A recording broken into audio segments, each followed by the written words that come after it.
Welcome sa DRS 2.0. Fresh at nagbabagang happenings ba ang hanap mo? Mga padabarkads man yan o mga trending topics? Pues, sagutan natin yan. Kaya naman isubscribe nyo na ang ating channel para sa mga nagbabagang balita everyday. Welcome back again sa ating YouTube channel mga Kadabarkads, and for today's video, ang pag-uusapan natin ay tungkol sa mga importanteng kaganapan sa loob at sa labas ng Itbulaga. Kapansin-pansin ang ginawang pagbabago ng Itbulaga sa kanilang Facebook page kahapon. Nagbago na sila ng profile picture kung dati green na may 46 years background ng Itbulaga ngayon red na may malabong maaninag na picture ng Dabarkads natin. Road to 47 years na kasi ang Itbulaga, kaya it's time to change nga naman. At hindi lang yan, binago din nila ang cover photo nila sa kanilang Facebook page ng Itbulaga. Makikita dito ang trio at mga Itbulaga hosts. Kapansin-pansin din si Atasha Mulak na kung saan kahit hindi natin nakikita sa Itbulaga ay parte pa din ng naturang programa. Ganun din syempre si Ian Red. Kasali na po siya sa mga Itbulaga host na regular sa naturang programa. So ganito po ang itsura ng Facebook page ng TVJ Itbulaga, nangingibabaw ang kulay red. Samantalang good news sa mga naka-VIP po dyan, VIP pass, sa ating mga VIP Dabarkads, flex your VIP pass daw dahil sa song request is now open.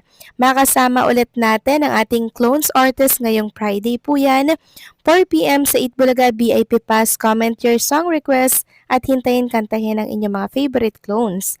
Be our member na. Pumunta lang sa Itbulaga TVJ YouTube channel and click join para maging VIP Dabarkads. See you. So makikita natin dyan si John Ryle, si Daddy D, si Matt Monroe, and si Daryl Shane Danny. Marami po ang nagreklamo sa post na to dahil tila daw baga ang binibigyan lang ng spotlight ay si Roel Carino. Nasaan daw si Lucky Robles, ang clone ni Gary Valenciano, na kung saan ay first runner-up. Sabi ng ilang netizen, oo nga po, bakit wala si Kuya Lucky, may idol clone of Gary V sa poster niyo? Tas may nag-reply na samantalang siya po ang first runner-up. Very questionable talaga na parang wala siya masyado sa spotlight. Kahit nasa episode siya, parang hindi siya ang bida, which is dapat siya. He's still the star kasi wala yung champion, di ba? Common sense. Halata mo po kaagad na merong nangyayaring mali eh. Tila daw hindi sulit ang kanilang binayad sa naturang subscription. Balak daw sana nilang mag-unsubscribe kung walang ganap this January.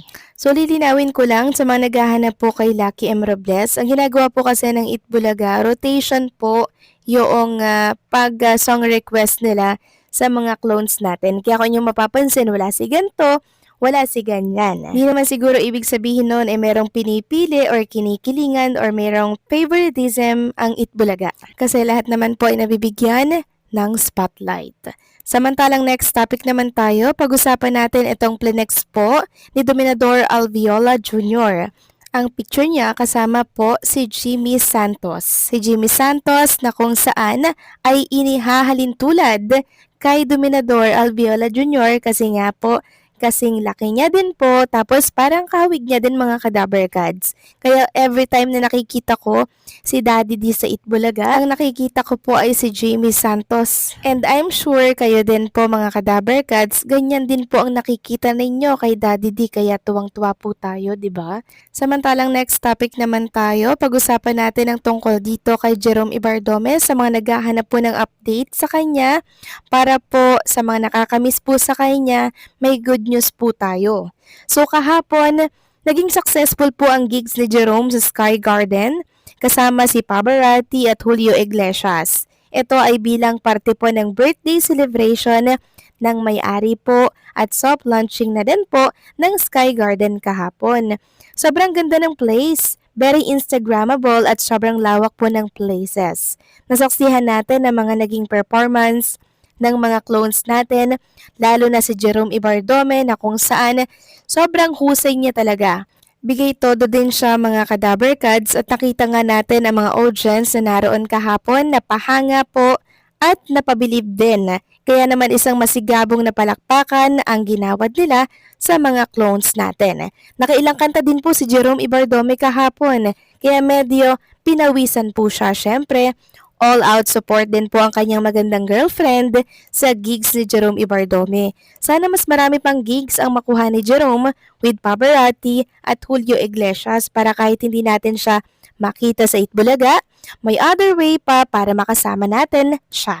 Samantalang sa mga nagtatanong kung pumirma daw po ng kontrata si Jerome Ibardome sa Itbulaga, meron po tayong nabasa mga Kadaber Cards na isang komento.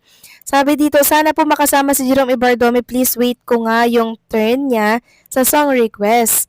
Pag wala na siya, i-cancel ko na rin yung VIP pass ko.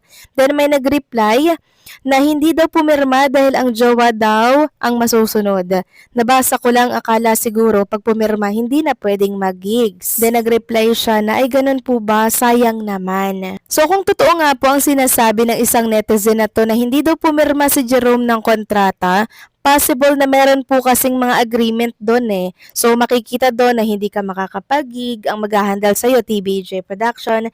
So siguro maraming matatamaan, maraming medyo komplikado. Kaya may karapatan naman tayo talaga na hindi pumirma at tumanggi po sa kasunduan na yon, di ba? Lalo't hindi po yun pasok sa mga gusto nating mangyari. 'Di ba? Ang gusto kasi ng Itbulaga mga Kadaber Cards, sila po yung i-priority. Kasi pag nasa Itbulaga ka, sisikat at sisikat ka naman doon mga Kadaber Cards. Yun yung kagandahan doon kahit na wala kang gig. And also, kung may katotohanan man nga ito, hindi lang naman po si Jerome Ibardome ang hindi pumirma. Andyan din si Stephen JC. Kung inyong natatandaan nung nakaraang nag-live po siya pakatapos po ng Grand Finals ng Itbulaga, meron daw pong nag-offer sa kanya mga Kadaber Cards. Medyo naguguluhan daw siya kung ano yung pipiliin niya na pirmahan. Itbulaga daw ba? Or yung isang offer kasi magiging conflict daw eh. Pag tinanggap niya yon, bawal ata sa Itbulaga na merong other commitment.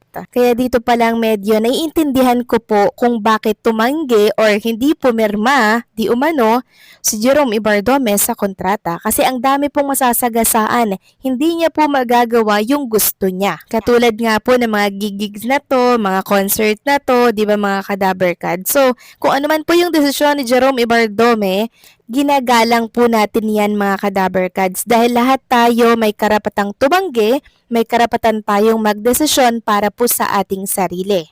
And hindi naman natin yon pinanghihimasukan, 'di ba mga Kadaber Cards? Kung saan siya masaya, kung saan siya komportable, dun tayo mga Kadaber Cards. Kung saan siya mas mag-grow, dun tayo sa ikakabuti niya. And sana linawin po ni Jerome Ibardome mga Kadaber Cards ang tungkol dito nang sa ganun na hindi po naghahanap yung mga fans niya, yung mga fans club na nakakamiss po sa kanya. Sana bigyan niya po ng update kasi ang dami po mga lumalabas sa mundo ng social media, 'di ba? Para matapos na din po yung mga haka-haka, yung mga hearsay, sinagalat sa mundo ng social media. Kaya kung ano man yung desisyon ni Jerome Ibardome, galangin po natin yan mga Kadaber Cards. Okay? So paano hanggang dito na lamang po ang update natin at maraming salamat sa inyong patuloy po na pagsuporta.